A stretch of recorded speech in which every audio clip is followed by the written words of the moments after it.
Alhamdulillah, Alhamdulillah, Alhamdulillahirabbil alamin. Puji syukur kita panjatkan kehadirat Allah Subhanahu wa taala, karena dengan rahmat dan nikmatnya pula sehingga kita masih bisa berkumpul di tempat ini.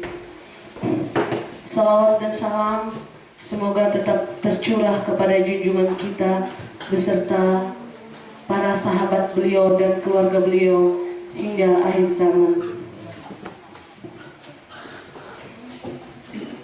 Bismillahirrahmanirrahim. Rabbi shrah li sadri wa yassir li amri wahlul 'uqdatam min lisani yafqahu qawli. Amin. Shadaqallahul azim. Baiklah, untuk mempersingkat acara, saya akan membacakan susunan kegiatan kita pada pagi hari menjelang siang ini. Yang pertama, mohon maaf saya belum menyapa Bapak yang ada di depan. Yang terhormat Bapak Muhammad Nur beserta rombongan dari Dinas Pendidikan Kabupaten Pasir. Yang terhormat Bapak Pengawas Kabupaten Pasir, yaitu Bapak Iwayan Adiana, Bapak Haji Sopyan Nur MPD, Bapak Jayadi SPD. Yang terhormat Bapak Ketua K3S kita, yaitu Bapak Asmail. Yang terhormat Bapak Ibu Dewan Guru, dan saya hormati Bapak Ibu Kepala Sekolah Kecamatan Muara Samu.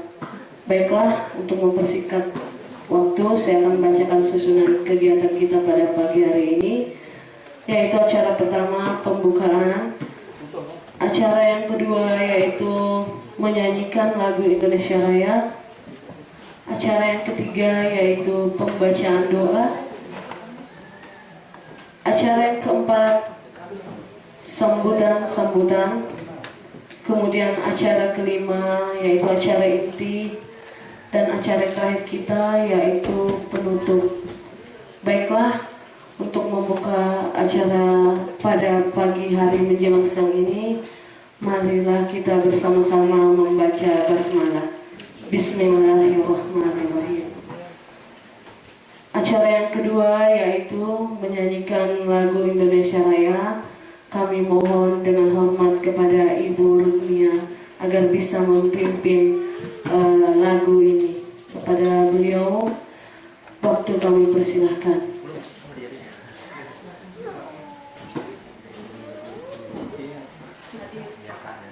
Hadirin, kami minta dengan hormat agar bisa berdiri.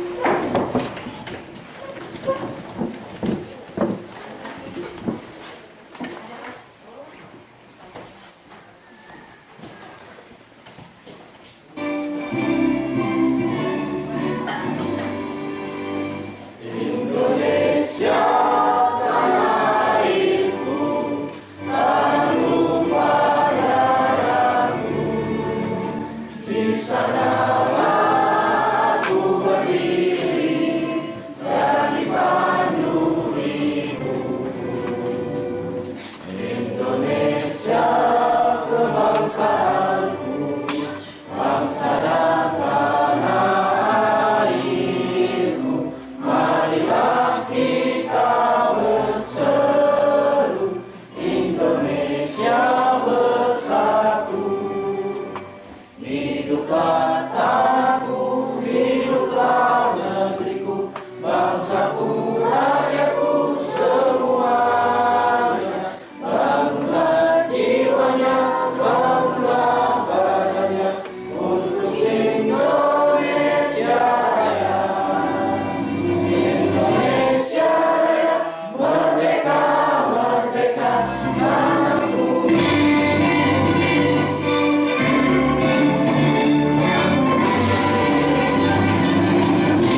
dipersilakan kembali.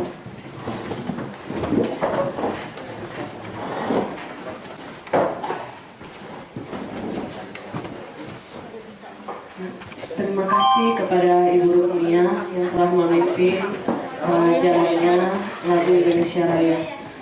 Acara yang ketiga yaitu bacaan doa. Kami mohon dengan hormat kiranya Bapak Haji Sopyan Nur bisa memimpin doa kita bersama. Bismillahirrahmanirrahim. Assalamualaikum warahmatullahi wabarakatuh. Salam sejahtera buat kita semua. Om Swastiastu, Namo Buddhaya, Salam, salam kebajikan. Alhamdulillahirabbil alamin, wassalatu wassalamu ala mursalin wa ala alihi wa sahbihi ajmain. Amma ba'du. Yang saya hormati Pak dan Ibu hadirin yang berbahagia, izinlah saya akan memimpin doa ini bersama-sama untuk yang bukan agama Muslim, kiranya dapat menyesuaikan sesuai dengan keyakinannya masing-masing. Bagi yang beragama Islam, kita mengawali ini dengan doa membuka dengan surat Al-Fatihah. Al-Fatihah.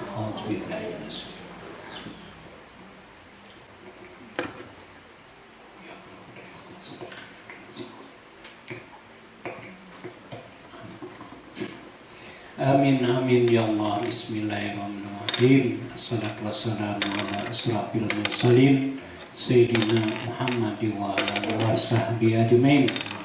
Allahumma anta salam wa minka salam wa alaika salam wa hayna rabbana bisalam wa dahina jannata darussalam tabarakta wa ta'ala ya zalzalali wal ikram. Allahumma inna nas'aluka salamatan fid dina wal afiyatan fil jasadina wa ziyadatan fil ilmina wa ziyadatan fil ilmina wa barakatan fil rizqina wa taubatan qablal maut wa rahmatan dal maut wa maghfiratan ba'dal maut. Allahumma hawin alaina fi sakaratil maut wa najatan min wa'in dal hisab. Rabbana atina fid dunya hasanah wa fil akhirati hasanah wa qina adzabannar. Subhana rabbika rabbil izzati amma yasifun wa salamun alal mursalin walhamdulillahi rabbil alamin. Assalamualaikum warahmatullahi wabarakatuh. Baik, acara yang selanjutnya yaitu acara inti. Untuk acara inti ini kita ada dua kegiatan. Yang pertama dari CGP Angkatan 9, yaitu pengembasan budaya positif yang akan disampaikan oleh Bapak Pini Sabari dengan Ibu Ayu. Kemudian yang kedua, acara yang kedua yaitu program kepala sekolah yang pada umumnya tertuang di Arkas dan analisis raport pendidikan mutu kita yang akan disampaikan oleh Bapak Iwayan Adiana MPD. Baiklah, untuk acara yang pertama ini kami persilahkan kepada Bapak Pini Sabari dan Ibu Ayu. Kepada beliau, waktu kami persilahkan.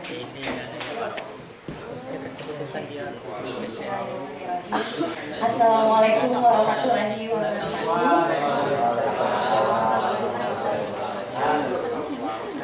Selamat pagi, salam sejahtera untuk kita semua.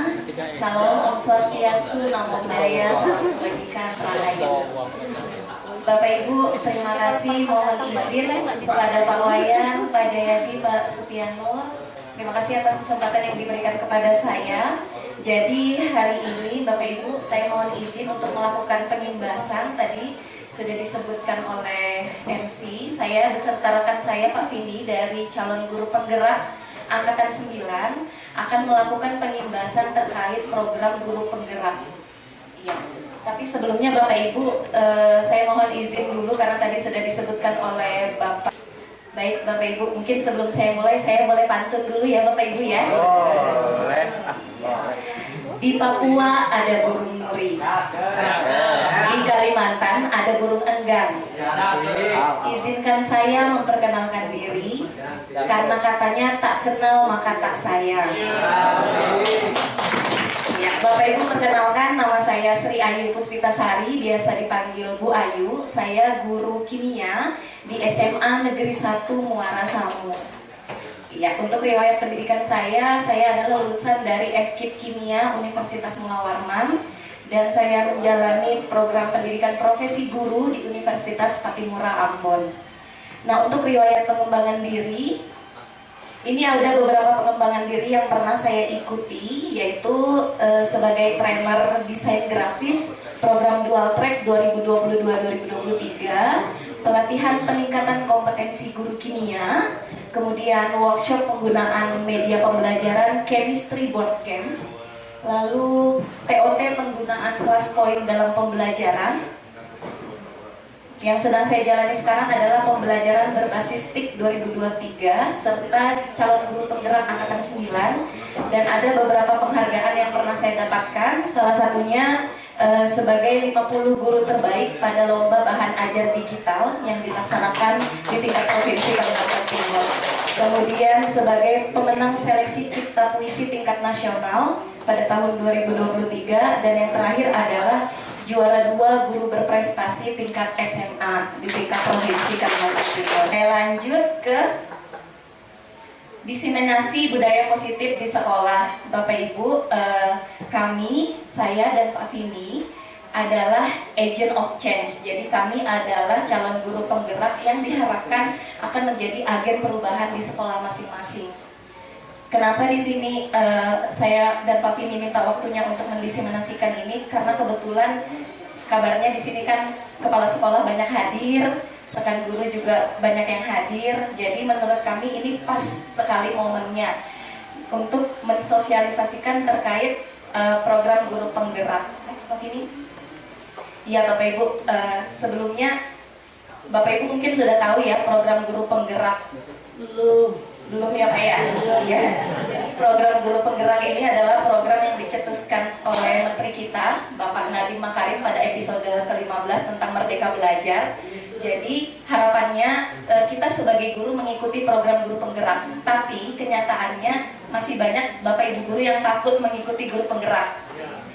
Kenapa takut Bapak Ibu? Karena saya, termasuk di sekolah saya sendiri nih yang ikut mengikuti program guru penggerak. Salah satu alasan rekan-rekan saya tidak mau mengikuti guru penggerak ternyata karena takut tiba-tiba keluar SK sebagai kepala sekolah. Iya Pak, betul.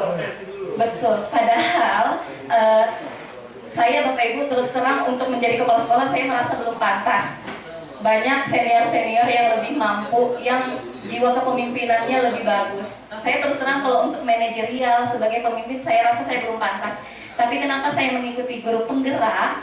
Karena di guru penggerak ini kita belajar tuntas tentang kurikulum merdeka Bapak Ibu. Kita guru-guru itu pasti kesulitan nih di kurikulum merdeka. Iya atau tidak? Iya kan? Karena di kurikulum merdeka kita diminta oleh Bapak Menteri mempelajari sendiri. Sebisa mungkin mengikuti pelatihan mandiri di PMM. Sudah disediakan pada aplikasi PMM. Tapi kenyataannya penggunaan PMM itu masih sangat jarang diakses oleh guru. Banyak guru yang belum mengerti kurikulum merdeka. Pelatihan yang disediakan oleh dinas juga terbatas. Hanya guru-guru tertentu biasanya yang dikirim. Ia juga kalau guru tersebut melakukan pengimbasan di sekolahnya. Iya kan?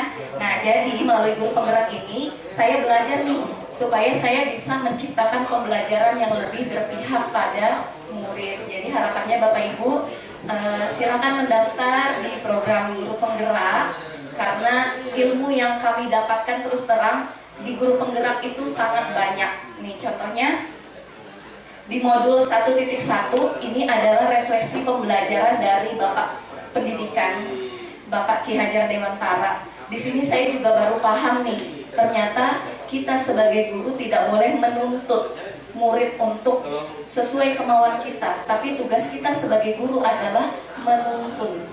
Apa yang dituntun Bapak Ibu? Menuntun murid kita sesuai kodrat zaman dan kodrat alamnya. sesuai kodrat alam dan kodrat zamannya Bapak Ibu.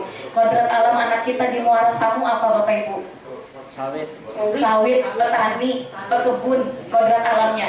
Anak-anak di SMA, anak-anak di SMA Bapak Ibu, P5 kami ambil gaya hidup berkelanjutan. Jadi mereka melakukan pembibitan. Kalau sudah waktunya P5, cangkul-mencangkul nomor 1 anak-anak. Maju paling depan.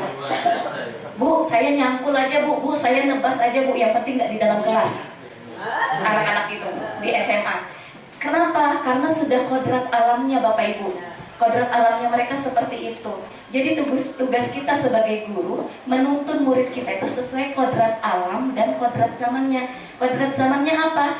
Dan bisa dipungkiri kita di era globalisasi 5.0 ya sekarang kita diminta untuk terus memanfaatkan teknologi. Kenapa Bapak Ibu? Kalau kita tidak memanfaatkan teknologi, kita yang ditelan teknologi. Sekarang makin canggih, suara bisa dirubah, wajah bisa dirubah menggunakan fitur AI, artificial intelligence. Bisa jadi saya lagi di sini nih, tiba-tiba dia memasukkan wajah saya ada di Bandung, ada di Australia, atau di mana ya kan? Karena kecanggihan teknologi. Oleh karena itu kita harus tuntun murid kita sesuai juga dengan kodrat zamannya. Next, Pak ini. Ya, kemudian di modul 1.2 kita belajar tentang nilai dan peran guru penggerak. Kata kunci yang terkait dengan peran guru penggerak adalah guru penggerak itu diharapkan bisa menciptakan pembelajaran yang berpihak pada murid, kemudian reflektif, mandiri, kolaboratif, dan inovatif. Nah, jadi peran kami di sini yang pertama sebagai pemimpin pembelajaran tentunya untuk murid, kemudian untuk coach bagi guru lain, ini seperti yang sedang kami berdua lakukan sekarang.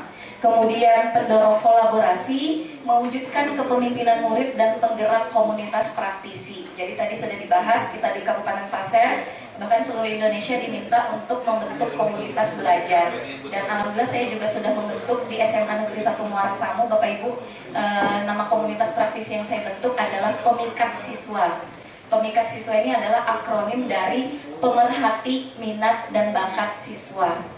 Jadi Bapak Ibu, di sekolah saya itu kalau untuk kecerdasan akademik saya merasa masih sangat susah terkejar, sangat susah. Mungkin untuk sekolah Bapak Ibu di tingkat SD juga sama, kita agak susah bersaing dengan sekolah yang di kota. Kenapa Bapak Ibu? Karena input kita berbeda. Nah, tapi kita bisa mengembangkan minat dan bakat siswa kita. Karena kecerdasan kan tidak hanya kecerdasan akademik, ada juga kecerdasan non-akademik. Next, Pak ini. Nah, di modul 1.3 kami diminta untuk bisa merumuskan visi guru penggerak.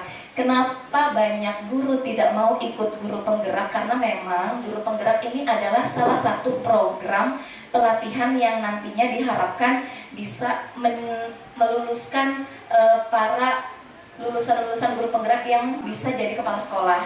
Jadi kan guru penggerak memang adalah pengganti, cakep ya Bapak Ibu ya, seleksi calon kepala sekolah. Nah, jadi itu juga sebenarnya jadi momok kenapa banyak Bapak Ibu guru yang tidak mau mengikuti program guru penggerak. Next. Betul Pak, takut tiba-tiba dia jadi kepala sekolah. Next, ini. Nah iya, inti yang mau kami bahas di sini adalah tentang budaya positif Bapak Ibu. Kenapa hal ini penting? Hal ini penting karena kami juga, saya Pak Vini menyadari kesalahan kami sebagai guru itu saat di guru penggerak. Kami berefleksi pada guru penggerak. Next Pak Vini. Jadi di modul budaya positif ini kami mempelajari tentang teori kontrol, keyakinan kelas, dan segitiga restitusi. Next. Ya, kenapa muncul di guru penggerak ini muncul budaya positif Bapak Ibu? Karena diharapkan kita sebagai guru itu menanamkan budaya positif itu di siswa. Hal-hal yang seperti inilah yang harus kita tanamkan. Jadi harapannya murid itu datang ke sekolah bukan karena memang harus sekolah, tapi memang dari keyakinan, dari keinginan dan motivasi dirinya sendiri untuk sekolah. Ya, jadi disiplin positif ini cara penerapan disiplin tanpa kekerasan dan ancaman. Jadi harapannya kita sebagai guru nanti di sekolah tidak ada lagi guru yang memaksa siswa untuk disiplin. Jadi melainkan disiplin itu muncul dari diri siswa itu sendiri. Baik Bapak Ibu, ini adalah suatu kegiatan. Boleh saya minta sukarelawan 2 orang mungkin untuk maju ke depan. Sukarelawan sebentar untuk mempraktekkan suatu ilustrasi ini. Ayo, 2 orang Bapak Ibu. Enggak disuruh ngapa-ngapain, cuma diminta. Oh, oke, Pak ya. Ayo Bapak Ibu, siapa yang berkenan? 2 orang. Oke, belum otak. Satu lagi Bapak Ibu. Satu lagi Bapak. Oh, enggak apa-apa. Sama boleh ibu-ibu boleh. Ibu aja.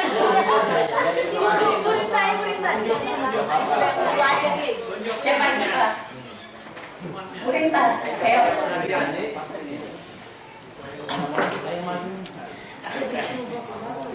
Ya, baik Bapak Ibu. Di sini kita akan mempraktekkan suatu ilustrasi ini tentang cobalah buka. Baik, Ibu Novi sebagai A, tugas Anda adalah mengepalkan satu tangan Anda. Bayangkan di dalam tangan Anda itu adalah suatu benda yang sangat berharga untuk Anda. Kemudian Ibu Rinta sebagai B, tugasnya mencoba dengan segala cara untuk agar Bu Novi membuka kepalan tangannya. Ibu boleh menggunakan berbagai cara, boleh membujuk, boleh menghardik, mengintimidasi, memarahi, boleh. Cobalah lakukan hal ini. Saya harus bertahan ya Bu ya. Boleh pakai kalimat membujuk, boleh. Saya itu terbuka ya bang. Ayo buka ini. Cowok yang maju tadi gimana? Ayo Pak Eko buka. Iya. Oke, sekarang kita lihat pertanyaannya Bapak Ibu. Apakah A membuka kepalan tangannya? Tidak. Mengapa? Karena selain ada perintah, di dalam tangan si A juga ada benda yang berharga. Dan bendanya apa itu? Berlian ya? Iya. Kemudian, apakah B memaksa untuk membuka kepalan tangan si A? Dengan cara apa? Merayu, membujuk. Tapi yang punya kontrol di sini siapa Bapak Ibu? Yang A, karena A adalah yang punya tangan, yang punya benda. Mau bagaimanapun si B memaksa, membujuk dengan cara apapun, ternyata si A tidak goyah. Ya, terima kasih Bu Novi, Bu Rinta atas waktunya. Jadi ternyata dari ilustrasi tersebut sama Bapak Ibu seperti siswa. Siswa punya kontrol atas dirinya. Mau bagaimanapun kita sebagai guru, nak jangan terlambat ya besok. Nak jangan melanggar peraturan ya. Tapi yang punya kontrol atas dirinya adalah mereka sendiri. Iya kan Bapak Ibu? Kita tidak bisa memaksakan agar mereka bertindak sesuai kemauan kita. Oleh karena itulah di Guru Penggerak, kita sebagai guru harus berusaha menanamkan budaya positif, disiplin positif kepada siswa. Next, Prof. ini. Next. Ya, nah ini tadi ada yang namanya teori kontrol oleh Dr. William Glasser. Jadi ilusi guru mengontrol murid itu masih banyak terjadi di sekolah. Kita sebagai guru mungkin masih banyak guru yang berusaha mengontrol murid. Itu dampaknya luar biasa Bapak Ibu, dampak negatifnya untuk siswa. Karena siswa yang dikontrol oleh gurunya, mereka cenderung susah mengambil keputusan sendiri. Dan biasanya kalau mereka sudah tidak suka dengan kontrol yang dilakukan oleh gurunya, mereka akan menjadi pribadi yang suka melawan.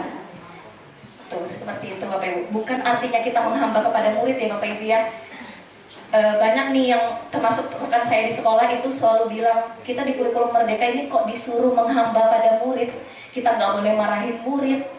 Murid punya salah, sekarang nggak boleh dikasih poin. Ya Bapak Ibu ya, Sekarang kan tidak ada lagi peraturan, tapi melainkan kesepakatan dan keyakinan sekolah, keyakinan kelas. Next. Next copy ini. Next. Iya, teori motivasi, hukuman, penghargaan, dan restitusi. Nah, ini dibahas sekali di guru penggerak, motivasi perilaku manusia. Mari kita tanyakan ke diri kita sendiri, bagaimana kita berperilaku. Ini tadi yang seperti saya bilang, kita nggak bisa memaksa anak-anak untuk datang ke sekolah, karena mereka memiliki kontrol atas dirinya. Tapi melainkan kita harus berusaha menimbulkan atau memacu motivasi pada diri siswa kita. Next.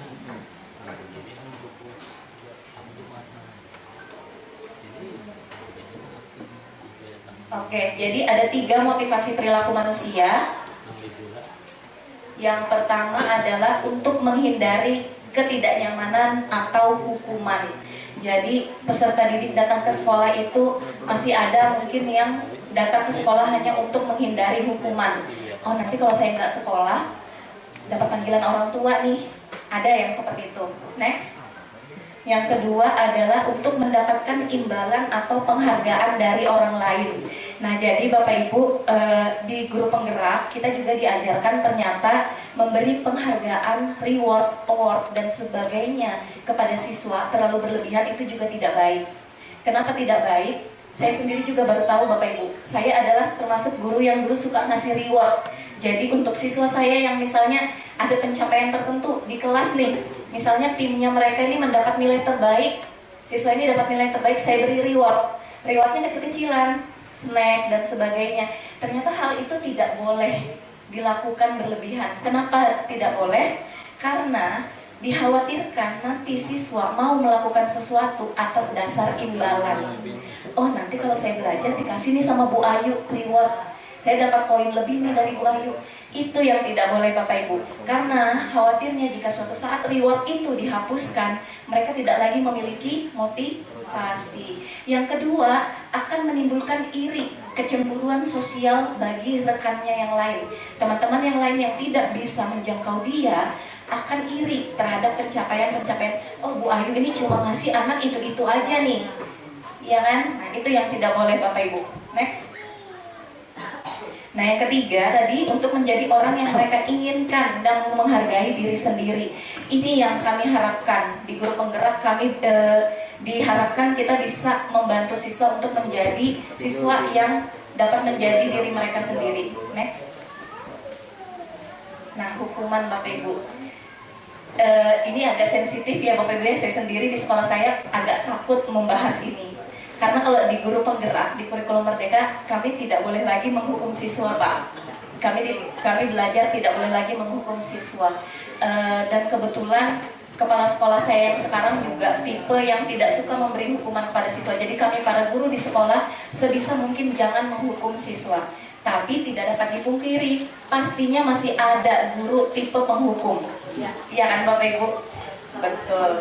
Setiap kesalahan ada sanksi. Beda Bapak Ibu, hukuman dan konsekuensi. Nah, di guru penggerak, di kurikulum Merdeka, kami diajarkan untuk membantu siswa membentuk keyakinan kelas. Bagaimana membentuk keyakinan kelas? Bedanya peraturan dan keyakinan adalah kalau peraturan nanti adalah hukuman, sanksi, tapi kalau keyakinan kita membentuk yang namanya konsekuensi. Nah, di sini kami tawarkan dulu ke siswa, kesepakatan kelas apa sih yang mau kita buat? Misalnya siswa punya ide nih, Bu, saya pengen di kelas itu boleh sambil ngemil Bu belajarnya, karena kalau nggak sambil ngemil saya ngantuk. Kita tanyakan kepada teman-temannya yang lain, setuju atau tidak? Jika disetujui bersama, hal itu dapat menjadi kesepakatan kelas. Dan satu hal lagi Bapak Ibu, kesepakatan kelas, keyakinan kelas sebisa mungkin adalah kalimat positif. Jadi sekarang tidak ada lagi dilarang terlambat, tapi diganti menjadi datanglah tepat waktu. Dilarang berlarian di koridor sekolah, diganti mohon berjalan di koridor sekolah. Hal-hal seperti itulah. Iya, bahasanya diganti menjadi lebih positif. Karena ya namanya berpikiran positif ya lebih bagus ya Bapak Ibu ya, daripada pikiran negatif terus kan Bapak Ibu ya. Oke. Oke, ya, Bapak Ibu. Nah, ini ada suatu kasus Iva kurang menguasai pelajaran matematika sehingga saat pelajaran itu berlangsung dia banyak diam. Pada saat guru matematikanya Pak Seno menanyakan, Ivanya gugup sehingga tidak sengaja menjatuhkan tasnya dari kursi dan gagap saat menjawab. Seluruh kelas ikut tertawa melihat perilaku Iva tersebut. Pak Seno sebagai gurunya di kelas saat itu hanya membiarkan teman-teman Iva tertawa dan malah meminta Iva untuk maju ke depan, berdiri di depan kelas sambil sambil menunjuk hidungnya karena tidak bisa menjawab pertanyaan Pak Seno. Kelas makin gaduh, anak-anak tertawa melihat Iva di depan kelas memegang ujung hidungnya. Ya Bapak Ibu, sekarang saya tanya nih, apakah Bapak Ibu setuju tindakan Pak Seno terhadap Iva? Kenapa Bapak Ibu? Tidak berperi kemanusiaan. Tidak berperi kemanusiaan. Iya, pembulian. Nah, yang kedua Bapak Ibu, menurut Anda apakah tindakan Pak Seno terhadap Iva adalah hukuman atau konsekuensi? Hukuman, betul Bapak Ibu. Tindakan yang dilakukan Pak Seno kepada Iva adalah hukuman. Kenapa hukuman? Karena hukuman itu adalah sesuatu yang spontan. Kadang kita emosi ya Bapak Ibu, itu tidak bisa dipungkiri. Kita sebagai guru pasti emosi terkadang melihat tingkah laku peserta didik kita. Ya kadang-kadang kalau zaman anak sekarang di luar murul, di luar nalar Bapak Ibu. Jadi hukuman ini biasanya otodidak nih, tiba-tiba keluar dari kepala. Oh, kamu terlambat nah hari ini. Ya udah, ini kamu lebih banyak pungut sampah ya. Itu hukuman Bapak Ibu. Bedanya dengan konsekuensi, konsekuensi harus kita sepakati terlebih dahulu. Iya, nah kemudian di guru penggerak itu juga diajarkan restitusi. Restitusi ini adalah salah satu cara untuk tadi melakukan pendisiplinan kepada siswa-siswa yang mungkin ada masalah di sekolahnya. Untuk restitusi, untuk materi restitusi, saya alihkan ke rekan saya, Pak Vini. Untuk kesempatan saya pada pagi hari ini, saya ucapkan terima kasih. Assalamualaikum warahmatullahi wabarakatuh. Terima kasih Bu Ayu. Assalamualaikum warahmatullahi wabarakatuh. Yang saya hormati Bapak Pengawas Bapak Haji Supianto. Dan cukup baik tentunya dari Bu Ayu tadi sudah menjelaskan tentang budaya-budaya positifnya sekolah, gimana tentang kontrol, disiplin, dan next dulu. Kita lanjut aja, menyambung. Bu Ayu.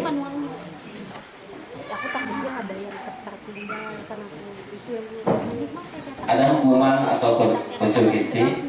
Lanjut ke next tentang penghargaan dan yang lainnya sudah dijelaskan sama Bu Ayu tadi.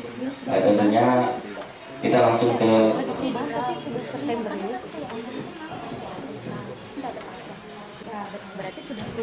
posisi dari 5 posisi kontrol. Next. Ada kita sebagai guru, apa kita sebagai penghukum, apakah kita sebagai pembuat rasa bersama, apakah kita sebagai teman, sebagai pemantau, atau manajerial. Disinilah kita ada 5 posisi kontrol yang ada pada diri kita. Dalam guru penggerak, memang kita selalu mengharapkan kita sebagai manajerial. Kadang kita di suatu kasus di suatu sekolah, misalnya dalam penanganan masalah di sekolah, ada siswa yang mungkin membuang sampah sembarangan atau perkelahian di sekolah. Kadang kita langsung panggil, kita kadang omelin, kita hukum atau situ. Dalam guru penggerak, kita harus tahu dulu gimana sih kita panggil anaknya, kita kumpul, tanya dulu ada apa alasannya melakukan itu, tindakan salah apa yang lakukan. Habis itu kita kasih materi. Lanjut. Nah, sebagai seorang penghukum tentunya kita sudah tadi ada aturan, ada sanksi, itu sebagai penghukum. Ini yang kita hindari dalam sekolah, dalam budaya positif tersebut. Ya.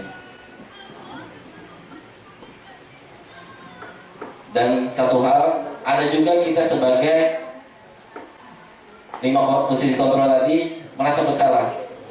Kadang kita mengajar tapi tidak berhasil dengan siswa kita, tapi kita merasa salah. Aduh, salah saya nih, maaf ya, salah saya. Dengan metode-metode pembelajaran apa yang kita lakukan, misalnya kadang guru itu merasa bersalah, kadang tidak berhasil mendidik anak di kita. Mungkin itu ada sesuatu yang memang ada di perubahan. Lanjut. Sebagai teman, kalau saya biasanya posisi saya sebagai teman, ada anak yang lebih aktif di sekolah karena memang kita mempunyai siswa yang heterogen, banyak berbeda karakter, ada yang pendiam, ada yang ceria, ada yang overaktif. Kadang yang sering overaktif itu agak usil. Saya sering memang melakukan satu pendekatan. Dengan pendekatan anak-anak tersebut akhirnya bisa merubah suatu yang lebih baik sesuai dengan karakter yang kita mau. Next. Sebagai teman, apakah kita sebagai pemantau? Cuma sebagai pemantau. Itu 5 posisi kontrol. Yang memantau aja, biar aja. Yang buang, ya udah silakan. Itu aja. Banyak cuek aja. Lanjut. Ini yang kita harapkan. Dalam guru penggerak ada sebagai manajer. Sebenarnya, yang posisi terakhir ada manajer, posisi di mana guru berbuat sesuatu bersama dengan murid, membesarkan murid, mempertanggungjawabkan perilakunya. Ada murid yang bersalah, dia bisa mempertanggungjawabkan. Misalnya tadi Bu Ayu sudah menyampaikan bahwa ada gaya kelas yang disepakati. Misalnya membuang sampah sembarangan. Kita melihat anak itu membuang sampah sembarangan, sebagai kita manajer, kita tidak boleh menghukum dia, tapi kita meyakinkan apa sih yang kita sudah sepakati di kelas. Dia sadar, akhirnya sadar tidak boleh buang sampah sembarangan. Jadi kita meminta tindakan apa sih yang salah, membuang sampahnya. Jadi tanggung jawab dia merasa bersalah. Tanggung jawab dia tidak akan mengulangi lagi perbuatan tersebut tentunya dengan sistem manajerial. Oke. Segitiga restitusi selanjutnya ini akan kita bahas tentang manajerial tadi, guru sebagai manajer. 5 posisi kontrol. Tahapan segitiga restitusi itu menstabilkan identitas. Stabilkan dulu. Seperti tadi, anak datang terlambat, langsung kita persilahkan menjadi duduk dulu. Ikuti aja pelajaran. Jangan langsung, kamu terlambat, berdiri itu depan kelas. Kadang dulu biasa kayak gitu. Itu sebagai penghukum. Sebagai manajer, ada 3. Menstabilkan identitas. Stabilkan dulu, biar aja ngikutin. Selanjutnya ada validasi tindakan. Yang ketiga itu menanyakan keyakinan. Jadi stabilkan kenapa dia terlambat, tanyakan dulu sama anak itu. Terlambat kenapa? Mungkin dia kesiangan karena malam, mungkin bantu orang tua di kebun sampai malam misalnya panen atau ngangkut hasil sawit misalnya kan, habis panen ketiduran. Tapi tanyakan lagi, apa sih yang buat dia sehingga terlambat? Itu adalah tindakan-tindakan yang salah, dipertanyakan sama siswa tersebut. Selanjutnya kita menanyakan keyakinan kita apa dalam kelas. Tidak boleh, ibaratnya jangan terlambat, datang tepat waktu, dan tentunya dia tidak akan mengulangi lagi dengan pelan-pelan. Sama aja seperti bahasanya gitu, menasehati lah anak itu dengan pendekatan dengan sistem manajerial ini. Mungkin next. Ya, cepat.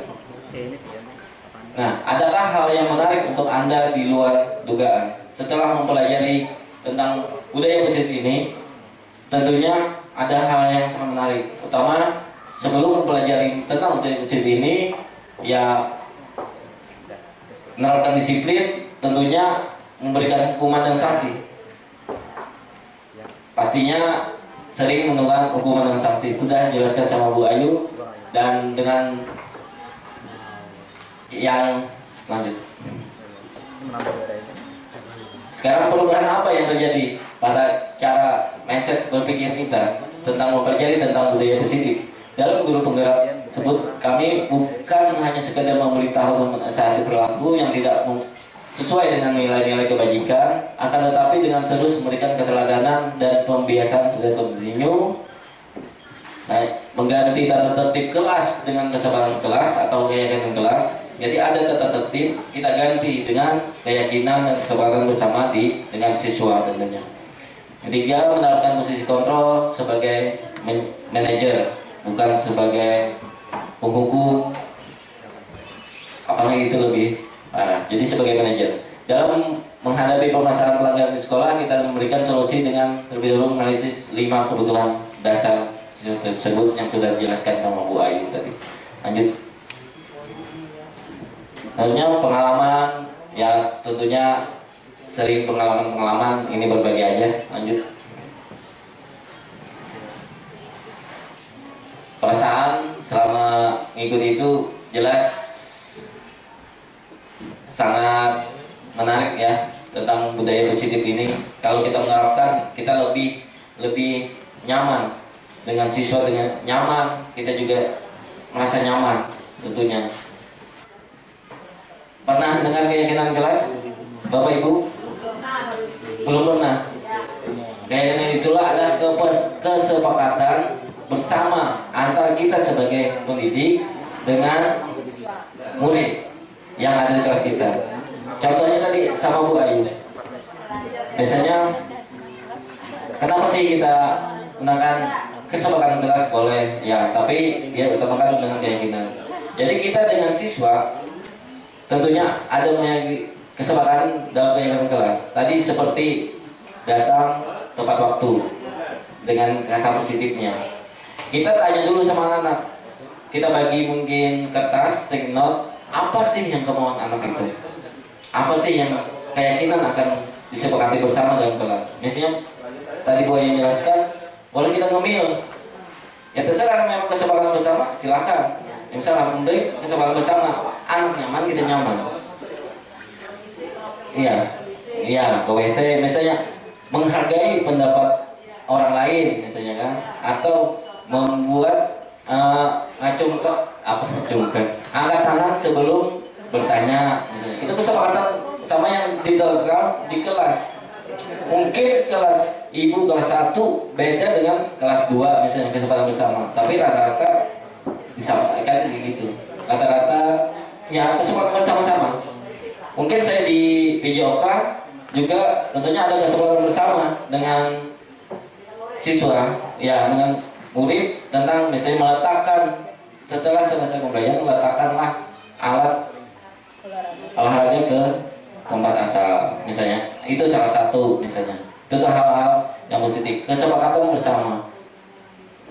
Dan tentunya tadi Bu Ayu sudah menyampaikan bahwa kita tentunya menuntun siswa arah yang lebih baik sesuai dengan kodrat alam dan kodrat zaman. Kita yang jelas pendidikan berpihak pada siswa tentunya. Mungkin kita sebagai fasilitator, sebagai manajer di situ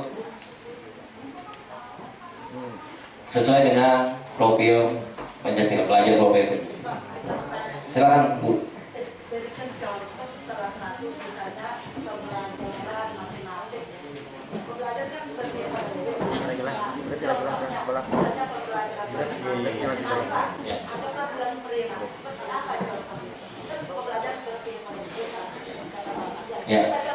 Ya, betul Bu. Terima kasih banyak. Pertanyaan dari Ibu Mariati tentang pelajaran matematika yang berpihak kepada murid. Ya, karena saya guru PJOK, saya mencoba jawab Bu. Karena kalau di saya dulu ya Bu, di PJOK saya memang berpihak pada murid.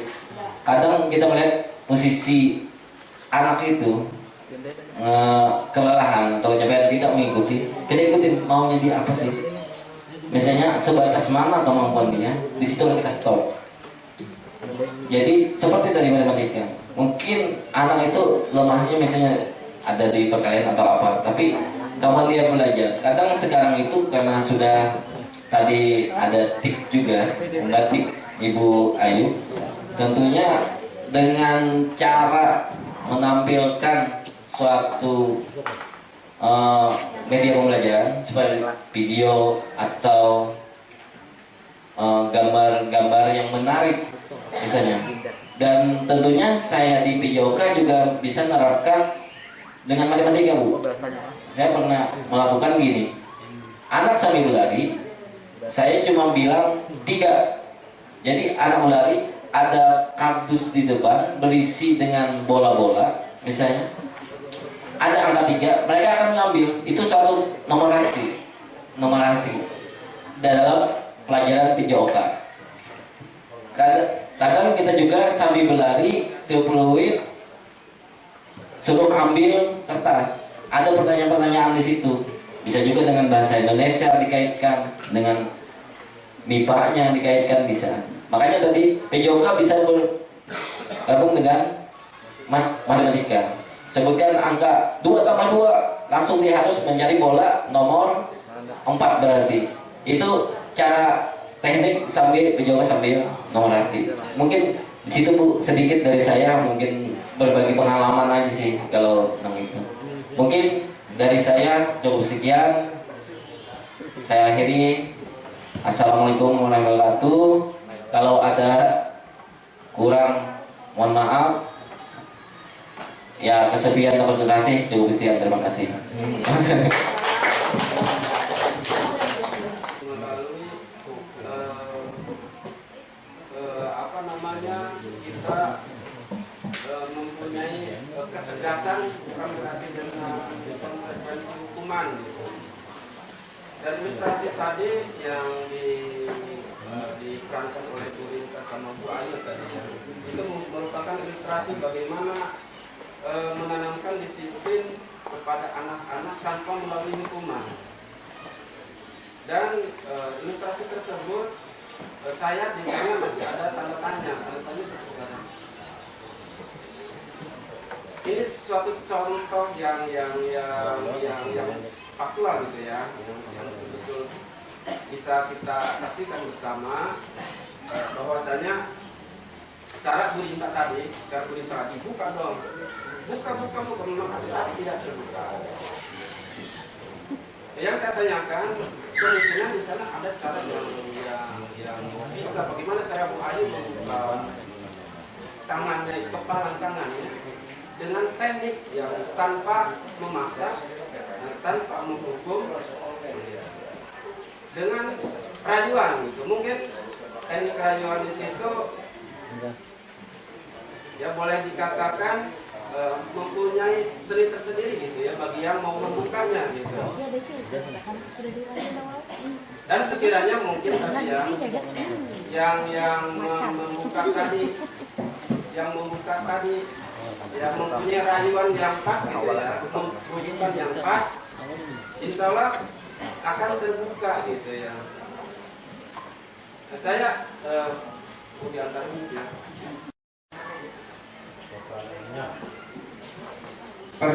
Pertanyaannya langsung. Pertanyaannya tolong teknik ya, dan cara yang pas ya, untuk bisa membuka tangan tersebut. Demikian, karena sudah kita ditodong gitu ya, langsung ke pertanyaan gitu.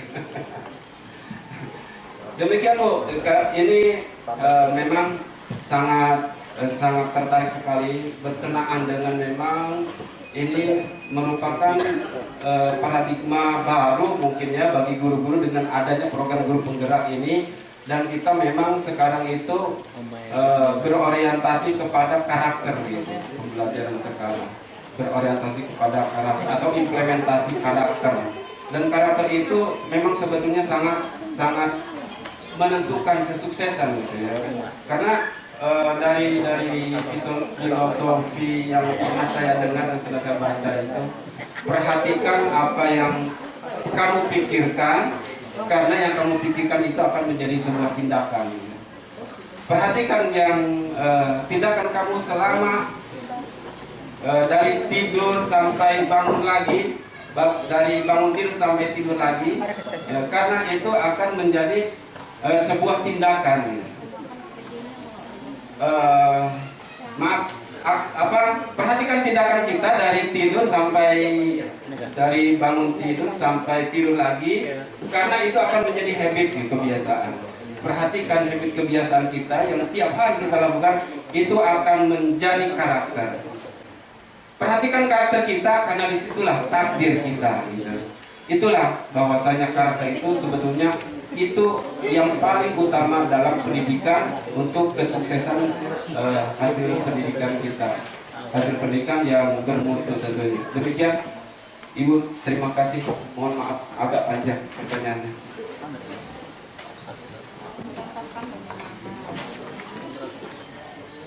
Ya, baik, terima kasih. Sebelum Ibu jawab ya, Bu ya, bolehkah sedikit saya memberikan suara saya lagi ya, apa yang disampaikan Pak Hair sangat istilahnya menggugah hati, juga mengetuk hati kita sebagai seorang pendidik. Kemudian Ibu dan Bapak Pak Pini, apa yang Ibu sampaikan berdua merupakan suatu yang sangat mudah-mudahan bermanfaat bagi kami, yang bisa kita imbaskan kepada anak didik kami, dan merupakan suatu pencerahan. Tadi apa yang disampaikan oleh Pak Hair intinya adalah adakah teknik lain gitu ya. Pada dasarnya apa yang diperagakan oleh Ibu Sinta dengan Ibu Novi ini sebuah ilustrasi, Bu ya. Artinya setelah kita amati ilustrasi tadi, sekeras apapun, sebagaimanapun kita merayunya, intinya ada di anak yang merasa punya sesuatu yang berharga pada dirinya, itulah kemauan anak. Jadi intinya Pak Hair ini, adakah selain rayuan-rayuan ini, atau nggak usah kita bicara kekerasan, karena pada dasarnya kita tahu kekerasan itu memang tidak pantas, atau memang tidak memungkinkan kita mendekati anak dengan cara kekerasan. Kalau menurut saya, Bu, selain dengan budaya positif, kata Ibu menerapkan budaya-budaya seperti apa disampaikan Pak Hair, mulai dari kita bangun, kita amati apa yang kemudian kita kerjakan, kemudian akan menjadi sebuah karakter untuk diri kita. Begitu juga dengan anak didik kita beserta didik kita.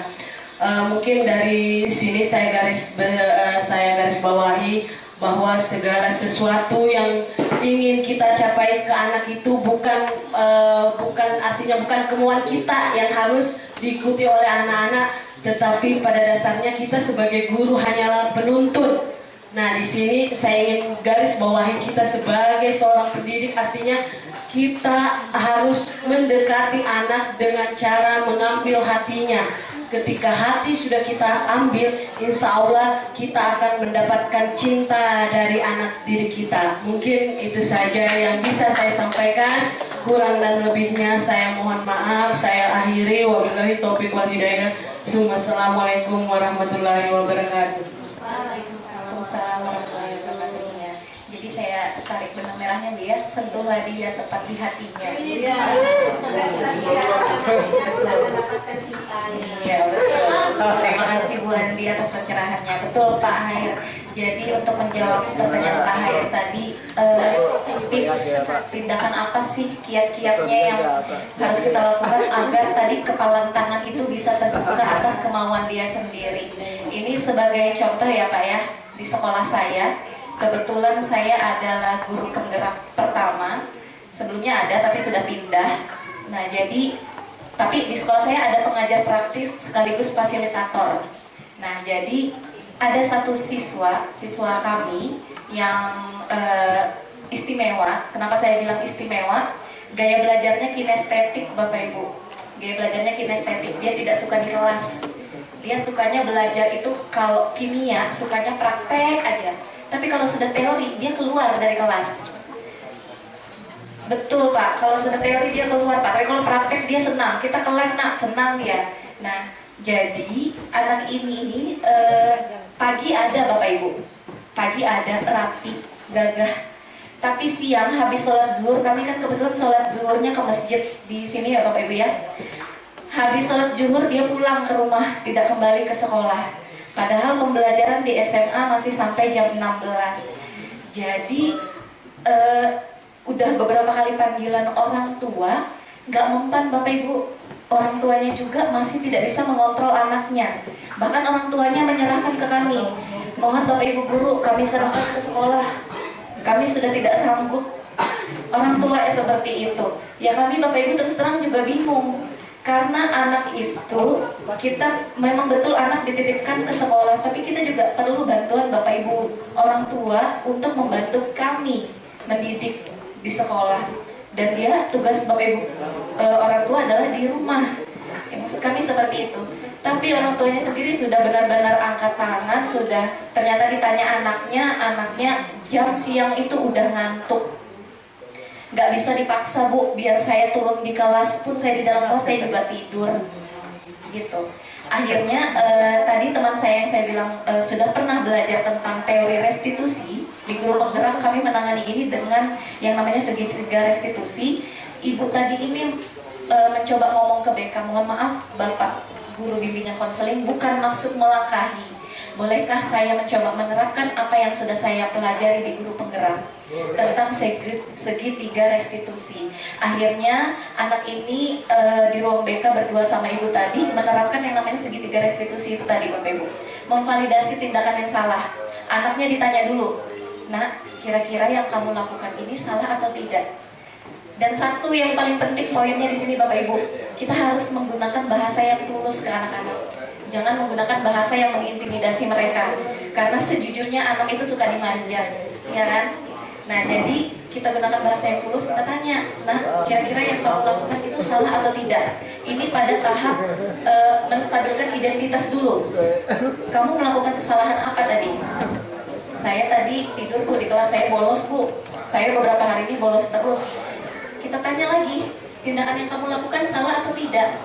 Iya salah Bu, saya sadar saya salah, tapi saya nggak mau Bu. Saya nggak suka mata pelajaran ini Bu. Saya tidak suka Bu, belajarnya di dalam kelas terus Bu. Ya kan? Akhirnya kita tahu nih kata kuncinya. Jadi kita tanya lagi ke mereka, sekarang apa yang kamu inginkan supaya kamu bisa berubah menjadi lebih baik? Kita tanya dulu pendapat mereka. Saya mau Bu, kalau misalnya belajar di kelas, gurunya jangan ceramah terus. Saya ngantuk. Ketemu benang merahnya Bapak Ibu. Ternyata yang salah adalah gurunya. Ya masa Bu belajar sejarah siang-siang tentang PKI dikasih ceramah Bu? Anaknya pernah nanya Bapak Ibu ke guru sejarahnya, "Pak, Bapak bisa menjelaskan sedetail itu tentang PKI, Bapak ada di mana saat kejadian?" Anak SMA sudah berani Bapak Ibu ngomong begitu. Ternyata murid itu tuh tipenya kinestetik Bapak Ibu. Jadi dia tidak suka mendengar ceramah, sedangkan gurunya selalu berceramah. Ini tadi yang ditanyakan oleh Ibu tadi tentang pembelajaran berpihak pada murid. Jadi dari kita dulu gurunya berubah ya Bu ya. Bagaimana menciptakan pembelajaran yang berpihak pada murid. Nah akhirnya temuan-temuan tadi disampaikan ke kepala sekolah. disampaikan oleh guru BK ke kepala sekolahku, ternyata beberapa anak yang banyak bolos pulang sholat zuhur, bolos pulang ke rumah, katanya ngantuk di jam siang, gurunya kebanyakan ceramah. Kebetulan jam siang tuh memang kebanyakan mapel IPS Bapak Ibu. Karena kalau mapel IPA ditaruh di siang, biasanya anak-anak kayak kebakar gitu otaknya. Jadi banyak mapel IPS, tapi ternyata mereka ngantuk mendengar ceramah gurunya. Akhirnya guru-guru tersebut di coaching, disupervisi, tolong ciptakan pembelajaran yang lebih berpihak pada murid. Kalau misalnya Bapak Ibu tidak sanggup untuk menciptakan media-media yang memang anak-anak suka, keluar kelas, kita games atau apa. Ternyata Bapak Ibu, anak yang tadi saya sebut itu sekarang alhamdulillah turun terus. Jam siang tidak pernah bolos setelah dilakukan restitusi. Seperti itu Bapak Ibu. Sama dengan yang terlambat. Yang terlambat di SMA itu banyak Bapak Ibu. Anak dari libur dinding, rantau atas, apalagi kalau sudah hujan, itu tidak usah ditanya, pasti mereka telat. Bahkan yang dari SAMU pun, dari Musar pun juga sering telat. Nah, kenapa ternyata sering telat? Karena kalau sudah telat, mereka tahu nih, paling nanti disuruh bersih-bersih, nyapu halaman, mengutin sampah, mereka sudah tahu. Tapi setelah kami terapkan kesepakatan dan keyakinan kelas, kami beri mereka konsekuensi. Nah, kalau nanti Anda terlambat, konsekuensinya adalah saat jam istirahat Anda tidak bisa menikmati istirahat seperti teman kalian. Tolong nanti kita lakukan hal-hal yang positif. Misalnya kamu mengerjakan tugas ini pada jam istirahat. Dari situ Bapak Ibu ternyata mereka sadar nih, oh kalau besok terlambat konsekuensinya aku gak istirahat nih. Jadi di situ sudah ada beberapa perubahan-perubahan kecil pada beberapa murid. Seperti itu Bapak Ibu, Pak Hair, gambaran dari kami ini contoh di sekolah saya Pak. Ya, bukan berarti sekolah saya sekarang jauh lebih baik ya Bapak Ibu, masih juga dalam tahap perubahan-perubahan kecil. Ya demikian Bapak, terima kasih. Assalamualaikum warahmatullahi wabarakatuh. Terima kasih Bu Ayu. Saya betul-betul sudah merasa lega, sudah puas dengan jawaban. Inti kuncinya bahwasanya menangani anak-anak yang bermasalah itu adalah dari gurunya. Kata kuncinya tadi itu tulus itu, dan itu sangat berharga sekali gitu, ketulusan itu, karena akan terasa pada jiwa anak-anak yang kita tangani. Terima kasih Bu Ayu.